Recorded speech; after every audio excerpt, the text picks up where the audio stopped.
Welcome to the moment that changed everything, where we interview notable creative people to gain insights into how they got started and learn more about the moments that shaped them and their careers. Today, we sit down with Jas Takhar. Jas is a real estate investment broker, author, and founder and host of the REC Experience, a podcast that specializes in real estate, entrepreneurship, and business leadership. If you just focus on bringing education, treating people right, and only worry about getting referrals, the mindset on how you're gonna take care of somebody changes, because you're not trying to close them, getting them to buy right now. It's more like, okay, how can I drop some seeds here? How can I plant some seeds for them to introduce me to their network? A Toronto native, Jas has been in the sales and service industry for over 25 years, and today oversees a team of realtors and staff that advises over 700 buyers, sellers, and investors yearly across the Greater Toronto Area. In this episode, Jas shares his thoughts on why Toronto is anything but a bubble, the psychology of buyers and sellers in a market with very little inventory, and how his humble beginnings has led him to a life he could never have imagined. Jas, welcome to the show. Thanks for having me, Steve. I'm excited, my man. Great outfit here you guys have. Thanks. Well, thank you very much. Listen, we have a lot of creative people who are on the podcast, and of course, you being active in the real estate market in Toronto, I have to think that you've been nothing short of a creative genius in navigating the pandemic in your sector. Would that be a fair comment? Definitely. I think the first thing that we did once we heard about the lockdown, I think it was like March 18th, once the Prime Minister said, that's it, don't go out, we decided real estate was and still is deemed an essential service, but my squad, my team of 33 realtors and 10 support staff, I decided to go virtual and work from home. Thought it would be the safest thing. In all honesty, I thought this was only going to last 2 weeks. I was laughing with my director of sales and my business partner saying, okay, why don't we take kind of like a 2-week hiatus, like a little vacation. As time went on, obviously, we're still only now getting into phase 3. But the first thing that we decided to do was to get onto, not only run like a virtual meeting on Zoom, but we went virtual on Zoom for 8-9 hours a day for 6 days a week. So the whole team, we were at 8:30 a.m. to about 6 p.m. all day, doing what we normally would do at the office, throwing ideas off at each other, making sure that we're doing something, we're trying to execute on things. We failed at, I'm going to say 80% of them, but it was that 20% that got us out of this pandemic. Well, you know, right now, of course, we're in a time where we just take education. You're seeing organizations and entities who you can clearly see we're thinking, you know what, by the fall we're going to open up and they kind of banked on that, and now we're here and it's not looking like that's going to happen. For your organization, when you were looking at it, at what point did you decide that you were kind of like, you know what, this looks like it's going to go a little bit longer than we think? Maybe we should make some investment in just being prepared for what it's going to be like in the fall. For us, it was probably, and not even getting prepared for the fall, it was getting prepared for like the time within the lockdown. Mm-hmm. So I would say after a week, we actually sent no emails out to our clients, had no communication about like what we're doing in terms of the lockdown for a week, because I wanted to see how it was playing out. It was in that first week I realized this is not going to be for 2 weeks now. This is going to be longer. And we got on the phone, called all of our clients, and just asked if they needed anything. It wasn't here, I'm here to sell you your home or help you buy or help you invest. It really was, did you need anything from us? Do you need someone to pick up your groceries? Does your neighbor need any help? And once we started getting on the phone, we realized, well, they're working, they're employed. In fact, in Canada and in Ontario's 85%, unemployment was at 15%, which tells us that 85% of people were still employed. Out of our clients, which is close to 10,000 now over the 15 years, 92% of people were still employed. And they were actually looking for compelling opportunities to buy and to invest. The light bulb went on. And what I decided to do at that time was do a virtual webinar every single Saturday. At 10:30 a.m. we did it. It's dubbed Brunch with REC. We get on, myself, my partner, we bring on guests, and we did a poll that first Saturday. And again, about 97%, as high as 97% of people said, yes, we're looking for opportunities. We started offering exclusive opportunities within real estate. I think we did it took us about 3 weeks to write a contract, which is really rare for us. We help a little over 700 buyers, sellers and investors every single year. So to go 3.5 weeks without writing a contract was definitely different for us. But now we're sitting here 3 months in lockdown. We did a little over 55 contracts and 55 transactions, all because we started with education, we asked what people were wanting, and we just reversed engineered it. Yeah, that's very, very smart. I think let's talk a little bit more about the psychology of buyers and sellers in this market, because I think a lot of people would look at Toronto, and I'm dying to ask you a few other questions too, but let's look at Toronto because it's kind of a unique kind of place where it's been a seller's market arguably for a while now. Yeah. And here we run into this thing, and buyer confidence is so critical when it comes to real estate. You must have had some kind of sweaty nights, thinking that maybe confidence would drop, and then you're looking at, and even, let's talk about this. Even if, what about these people who have sold their homes and then are in transition, and then maybe they're bridge mortgaging or whatever, and confidence really plummeted in, I would say, the first few weeks, if not a month. I'm going to say a month, exactly, Yeah. Steve. For me, those sweaty nights were for a month at least, like 3 weeks to a month. But again, speaking about Toronto, and I like to look at Toronto as the greater Toronto area. So for your out of province and out of country listeners and viewers, that's about a 50 mile to 75 kilometer radius. We've been in a seller market for almost a decade now, okay? There was a slight downturn where it shifted to a buyer's market, but safe to say we've been in a seller's market. Reason being is because we have so much demand, but very little supply. We're kind of on a real estate island here. To the south of the city, you can't build. You got the lake. We haven't figured out what Dubai has to build on water yet. Right. I'm sure we'll get there soon. But on the north part of the Greater Toronto Area, we have what's called the Greenbelt legislation. Came into effect 15 years ago in 2005, to be exact. And what that states is that builders and developers can't develop this land because they're trying to preserve the land. Makes sense. So we're kind of landlocked, similar to Manhattan. It's why you see a lot of cranes go up in the Greater Toronto Area, because you can't build out subdivisions. The sweatiness, from my perspective, came with the fact that the borders were locked down, and they're still locked down. Because pre-COVID, we were supposed to be getting about 200,000 people year over year here in the Greater Toronto Area, so that's 2 million people. With the borders locked, now that might not happen in 10 years to get that 2 million, it might happen in 11.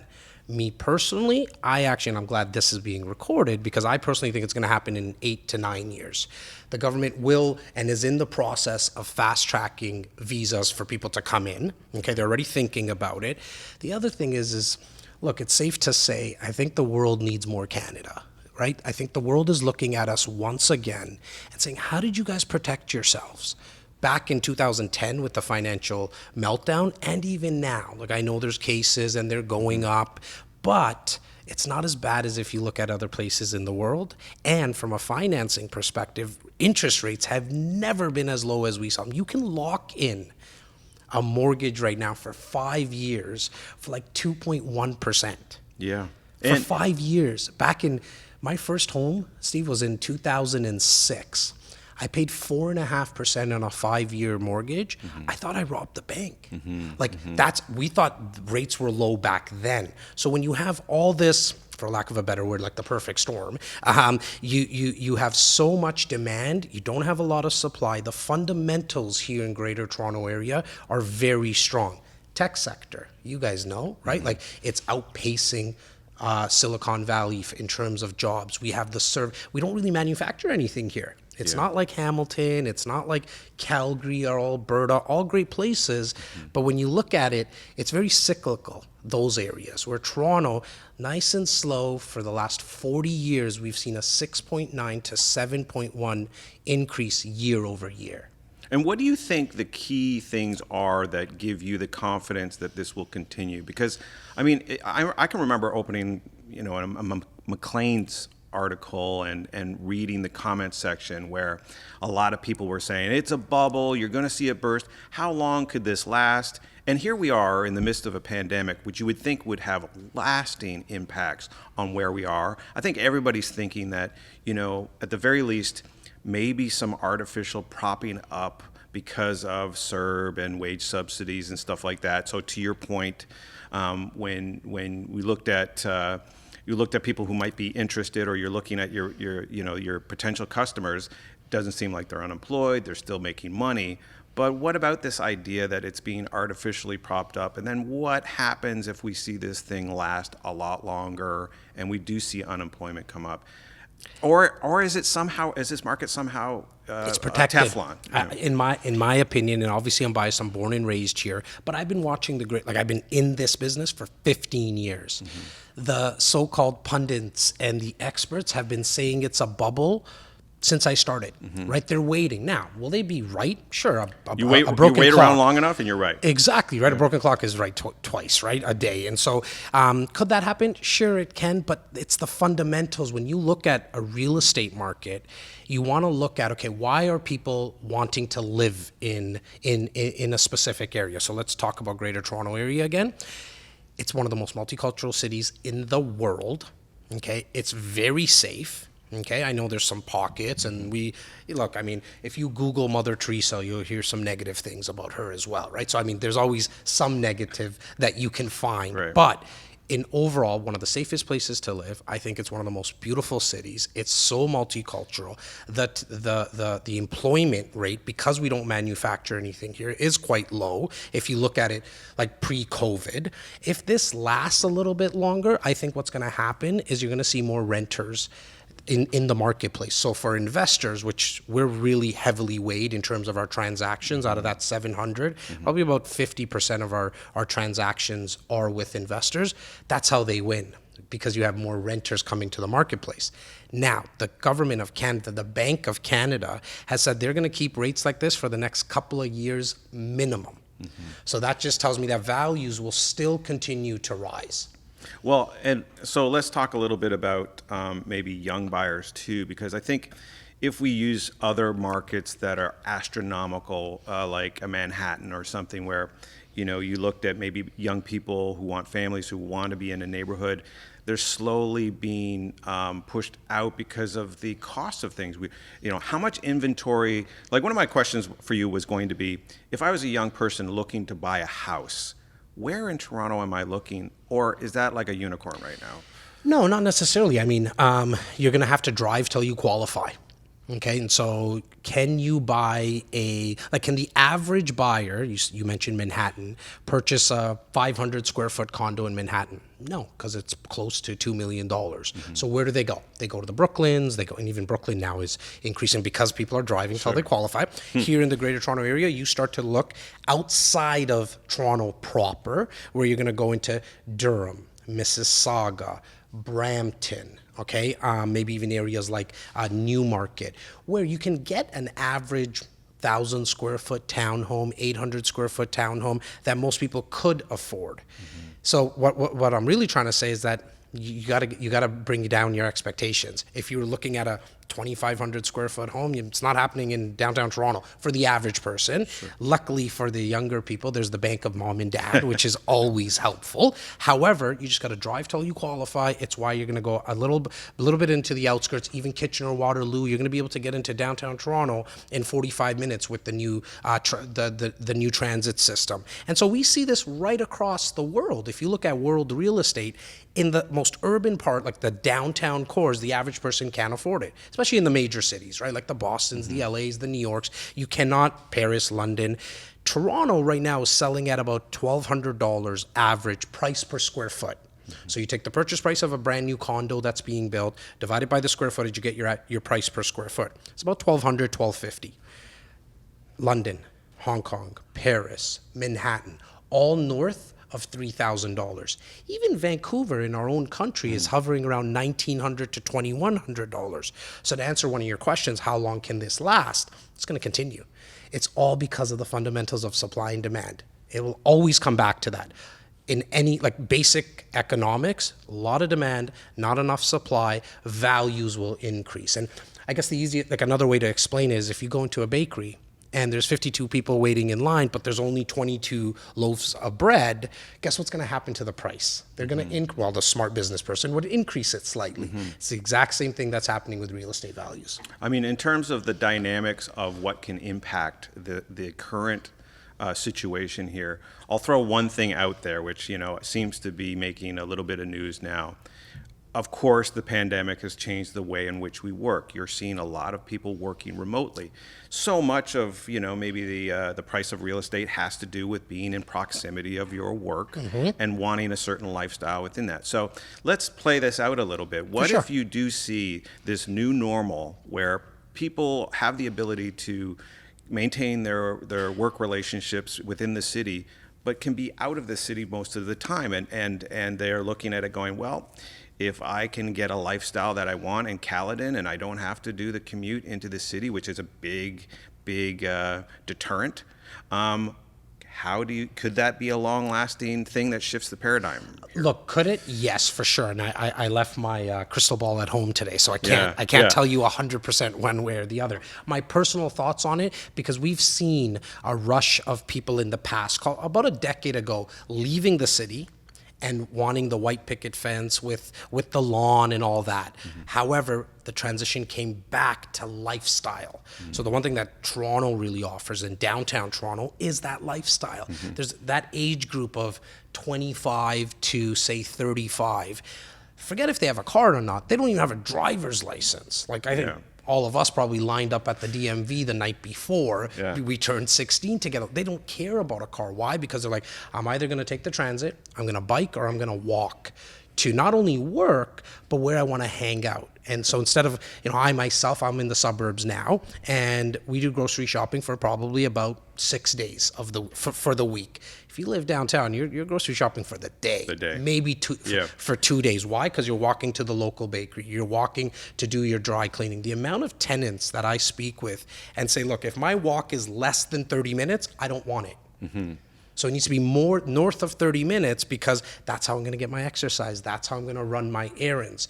And so I just think that there's still going to be a major, like a lot of people that are going to want to live in the core of downtown because it just offers lifestyle. And that age group as well, they don't care about maintenance. Like they don't have time or even want to cut the grass, shovel the snow. It's why the condo lifestyle offers so much. Yeah, it's really interesting. I mean, I don't want to, you know, my next little launch into these questions now is going to make me sound like I'm an old person or I'm a NIMBY type of guy or something. But what I see is, and I'll get specific about the real estate and the buying, is what I see is what someone is willing to accept is something that maybe an older generation would be like, no way, I'm not doing it. I mean, in the neighborhood I live in the annex, there's construction everywhere in this city. It's like it's always going on. And there are people lying out on the grass, literally beside a backhoe that's just like scraping up asphalt. Yeah. And I saw someone flat out on their stomach just sleeping. Like it's like, I'm relaxing. It's like, how on earth are you doing that? But I think I think that the younger buyer is willing to accept a lifestyle that maybe an older buyer would say, there's no way I'm doing it. The way it's going, I can't do it. Well, look here, Steve. I mean, the average square footage of a condo that we sell right now, brand new, is probably about 425 square feet. Right. Tell our parents or even us, like, you're going to live in a 425 square foot unit in the sky. It's like, no, it's a shoebox. I need my 2,000 square foot home. Right. And so developers know that, and hence why they're building smaller units and I think the pandemic actually showed people a lot. Like I referenced my director of sales and marketing, Laura. She's here as well. She realized they have I think it's about 1,600 square foot home. Okay, 1,600 square foot home, but she only used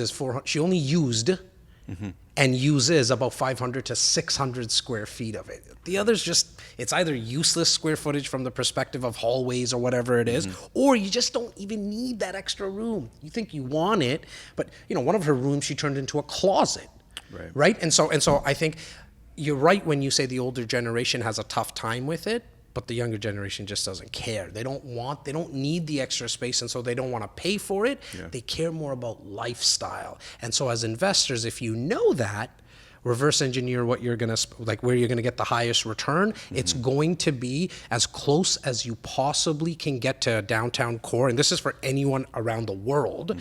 Invest close to transit. So the new adage, like location, location, location, in my eyes is changing to buy where you can ride. Because that's where values are going to go up the highest, but that's where you're also going to get a flock of tenants consistently on a regular basis. Like the Annex, for example, is one of the best places in Toronto. Why? Because it's close by transit. There's like you can get to downtown Toronto in like 10 minutes or something like that. You can walk for 45 minutes and get down there. But what else does it have to offer? Lounges, restaurants, just that lifestyle.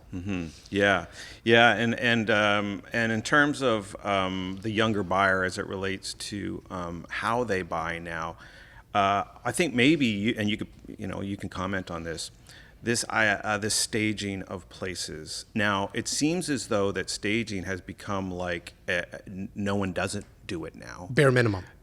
Cost of entry if you're selling your home. So what's the insight there? What is it about the buyer that has to see a fully formed vision of something rather than maybe a buyer from the past who would look at it and go, good bones, I can see potential here. The real estate agent doesn't have to take it on the chin usually to stage at X amount of $1,000 to do it.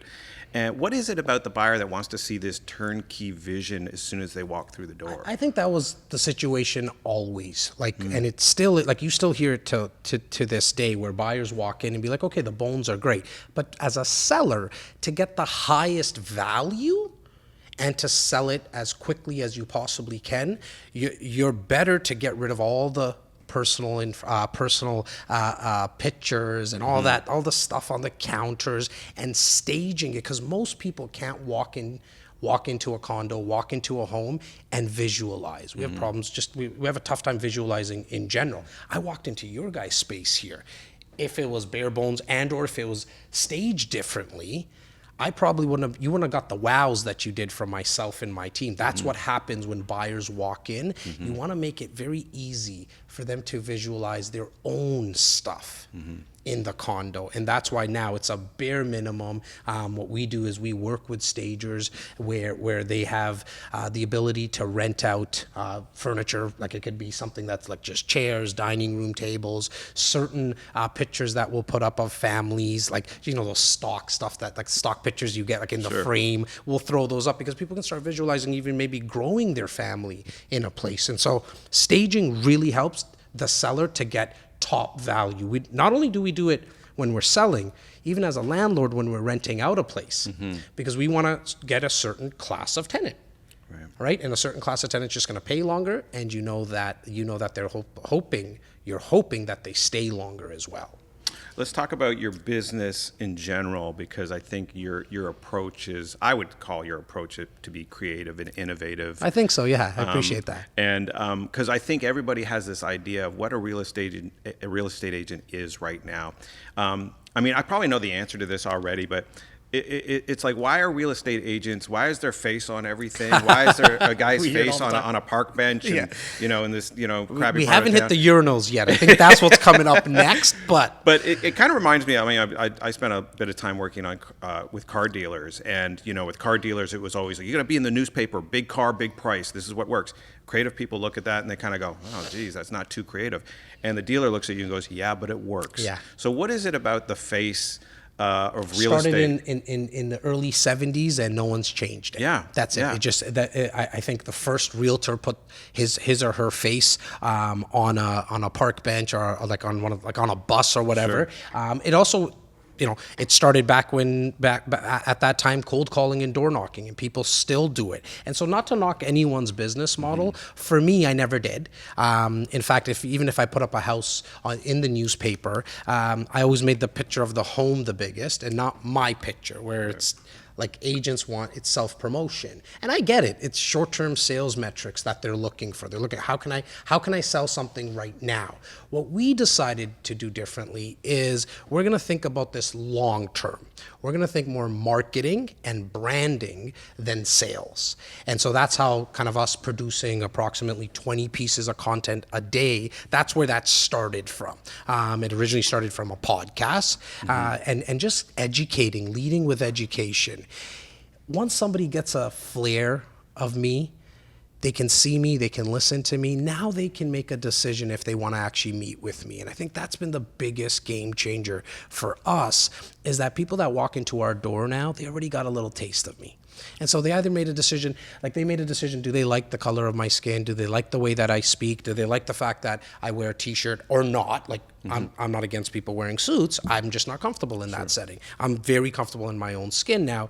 And so that really was the game changer, because whoever came into our doors, they already got a taste of us. They want more information. It cut that time in half trying to build rapport. We kind of did it already digitally. Yeah, I mean, the math I would do on that is maybe the old school person would say, I put my face on something because I want people to look at me and trust me, and there's the face of trust. And here we are in this digital age, and what I see you doing is you're sort of building trust, but you're not doing it simply by an image of yourself that's just like this. It's through education, it's through sharing knowledge. Yeah, look, I think I'm really good looking. Right? So if you take a picture of me, I think most people should be attracted to it. But that's me, right? Some might Love say... that confidence. Right? Some might say, well, I don't really like this guy. And now that's what they're making that decision on. But at least now with this age that we live in, they get to hear me. They get to see, I'm a little animated. I move my hands around. And some would say that turns them off. That's all. I love the fact that I'm not meeting with people that I haven't met with yet, in terms of, like, they're not wasting my time. Right. And I'm not wasting their time. I'm not trying to sell them on something, right? It's like, here's all the education.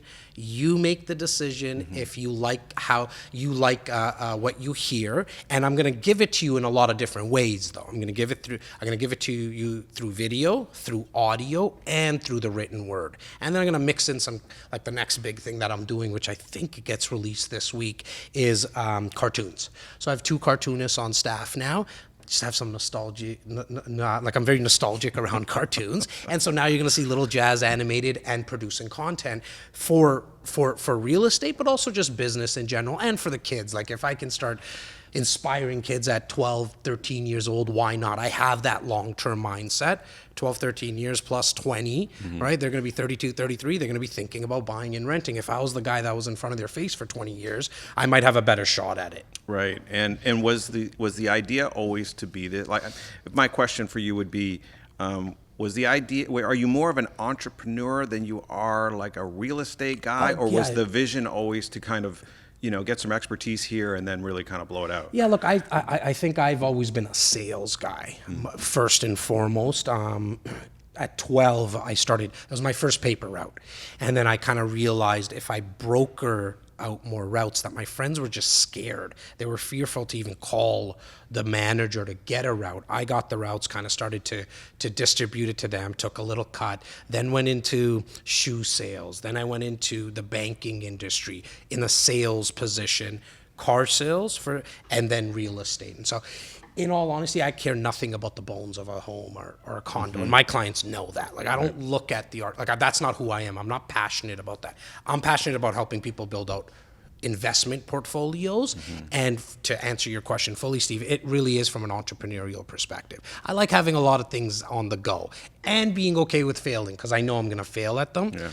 It's that, what I said earlier, we during the pandemic failed at probably 80% of the things that we tried. The 20 changed the course of our business. I think we did a little over 7 figures in commissions over the last 62 days, 63 days. And that was all because we tried so many things that didn't work. You never know what's going to work, right? So you put it out there and let kind of the market decide. On your salesperson journey, what was the toughest sale? I mean, cars sounds like a pretty tough industry. Yeah, that was probably. See, I love the car business. Like, you're taking me back. It was 3 years for me, and I talk about it with my team all the time. The thing with the car business, why it's tough, is because you only have a 1 hour window with somebody. And if they leave your dealership, the chances of them coming back is rare. Where in real estate, you know that you have a lot of time, because the chances of meeting with somebody and then buying that day is so rare. So to answer your question, what was the toughest? It would have been cars, for sure. Yeah, because you got to close them right away, right? Like, you can't let them leave, because if they do, chances of them coming back is going to be low. I remember talking to an entrepreneur who was involved in a winery, and he said, look, it's going to take at least 6-7 years before he actually sees a harvest that comes back where they can actually turn it into something. And in real estate, I do look at it that way. It's like when you look at most people in real estate, maybe aside from the investment, a lot of people are like, how many times does that transaction happen? Maybe twice? Maybe for some every people 5 years or something, maybe just once. Yeah. maybe once. Now you're laying this, you're trying to create relationships where that person who has that one important transaction comes to you when they're ready, but that could be years out.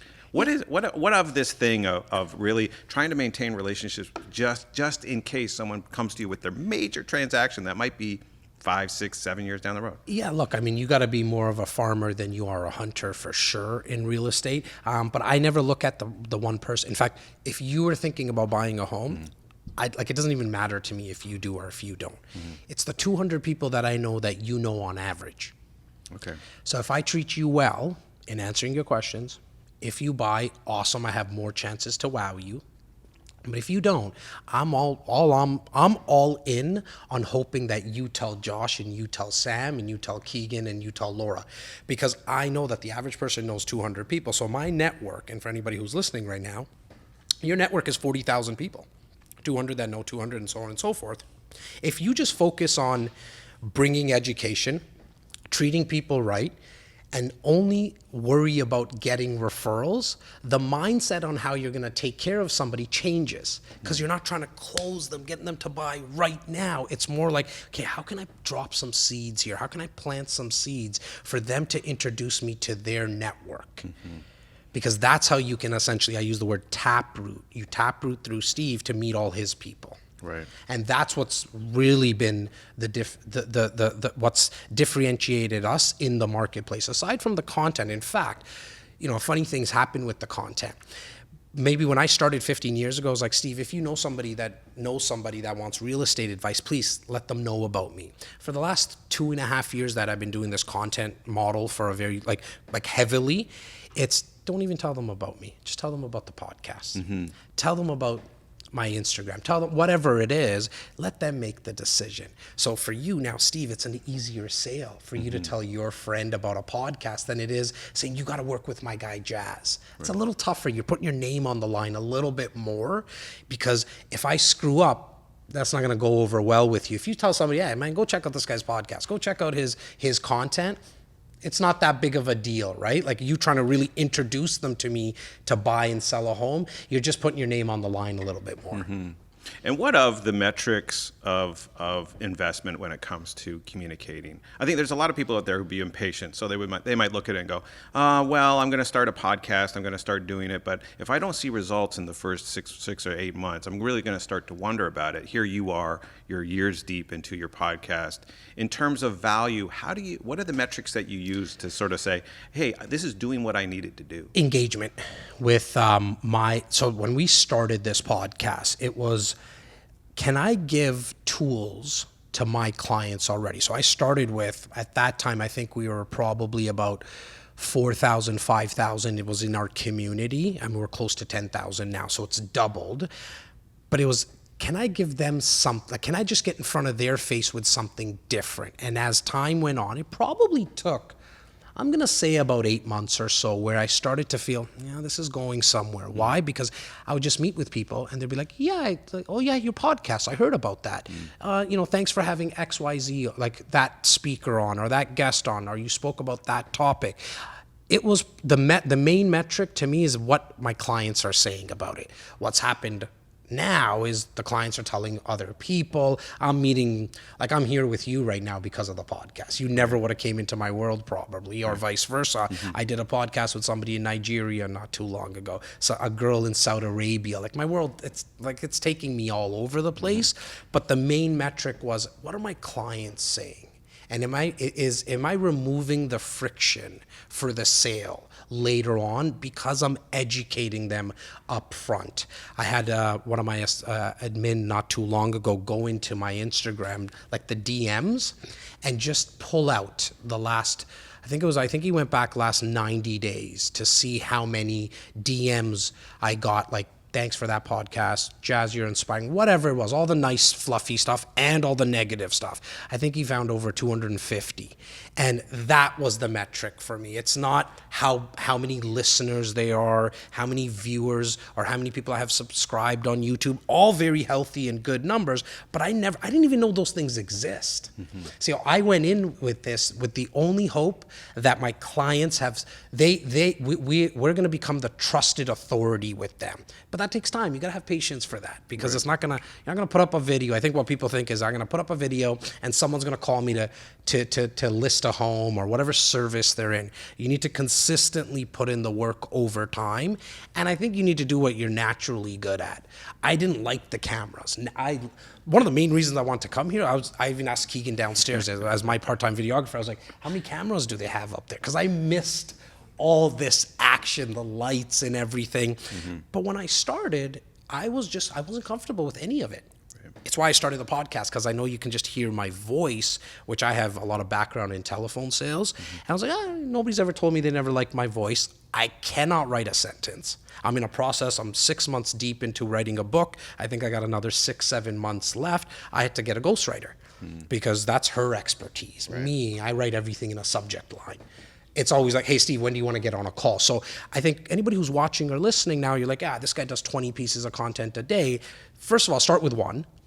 And second of all, just start with what you're naturally good at, because you'll do it. You'll actually do it. And so if you can write, just write. Like I can't draw. I draw stick figures still. So there's a lot of people that are like amazing drawers, or they can take pictures. So I want anybody who's listening to really focus on what comes natural to them. Yeah, well, let's just push a little bit further into that, because one of the standard questions that I ask all the guests that come on is, when people see what you've done and want to emulate it somehow, maybe there's a younger real estate agent out there who wants to do something similar, or an established one that wants to really kind of get out there more and kind of emulate this. What are the key pieces of advice that you would give them in terms So if you're starting out, and if you've been in the business for a while, and this is not from a content perspective, but it will play out and help you there, you need an admin person. You need one admin person first and foremost. The biggest mistake I see people do in this business, and really in any sales, is to try to do everything themselves. They wear a lot of hats.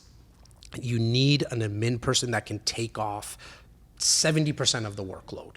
Like in real estate, we still have agents who print off what's called a CMA, a comparative market analysis. Anyone can do that. Or they go put up their own lockbox. They put up their own for sale sign.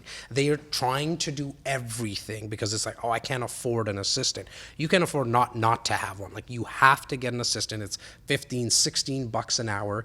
It will give you back 40 hours of your life.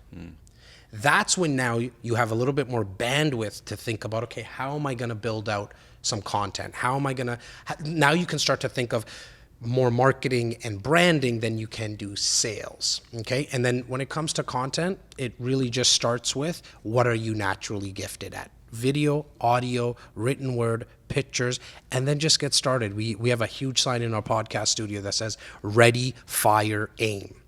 Because so many people get caught up in ready, aim, fire, and then they get stuck in paralysis by analysis. Just get started. You're going to make mistakes. People are going to laugh at you. Who gives a crap? Right. You're trying. It's like that, when you had a zit. Like I had one a couple of weeks ago. It was huge. It was this big. And I remember being 16, like worried about it going to school. Like, holy crap, the girls are not going to want to talk to me, whatever it is. But then I realized they were all worried about their own zit. It was never mine, right? And so it's the same thing here. Just get out, start speaking to the world, and I promise you, you'll start to see so many more opportunities that you'll get in front of. Because the opportunities are everywhere. It's our job just to get in front of them and not trying to look for them. They're there. You just got to have you got to have the clarity and stop being in the weeds so much. Does that make sense? Like stop worrying about the paperwork. Somebody else can do that. Someone else can pick up your phone. You worry on your core competence in sales. That's making connections. Because if you don't have any relationships, you have nothing to sell. You think that's cost of entry now for 100%. If you're not creating content, anyone who's on our team, they get that beat down in their head like 10 times a day. Does everybody do it? No. But you have to now, because nobody's looking at newspapers. It's why the subscriptions to the Globe and Mail, the Toronto Star, all those papers have gone down, because who opens up a newspaper on a Saturday or a Sunday? Not many. We're all stuck to our phones. Right. Like the second I get out of this podcast, the first thing I got to do is look at my phone to see what meetings I have, whatever it is, right? And so if that's where all the awareness is, you need to be there. Right. There's only 4 to 5 apps anyways that really matter on our phone. You need to be on those now. It's actually very similar to 30, 40 years ago. We all just looked at newspapers, certain channels on TV. Now everything's just on the phone. What is your ultimate vision now, or what would you say in the next few years? Clearly you're on a path.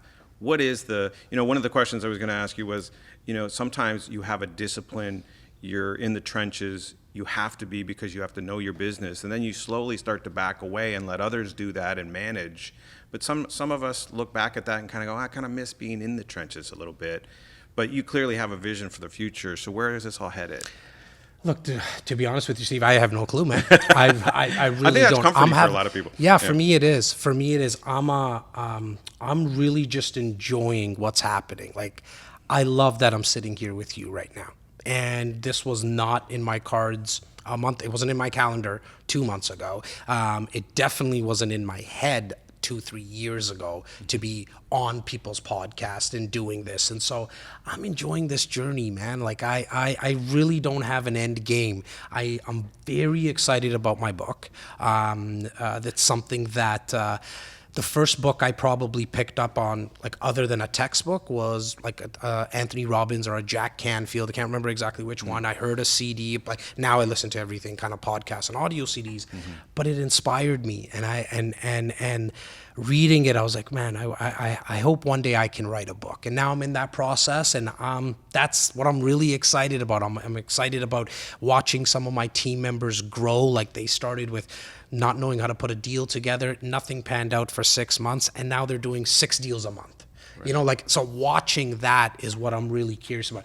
I like the fact that I'm growing my media squad. So it's a full-time videographer, part-time videographer, graphic designer, 2 cartoonists, the animations. That's something that is like really forefront for me right now.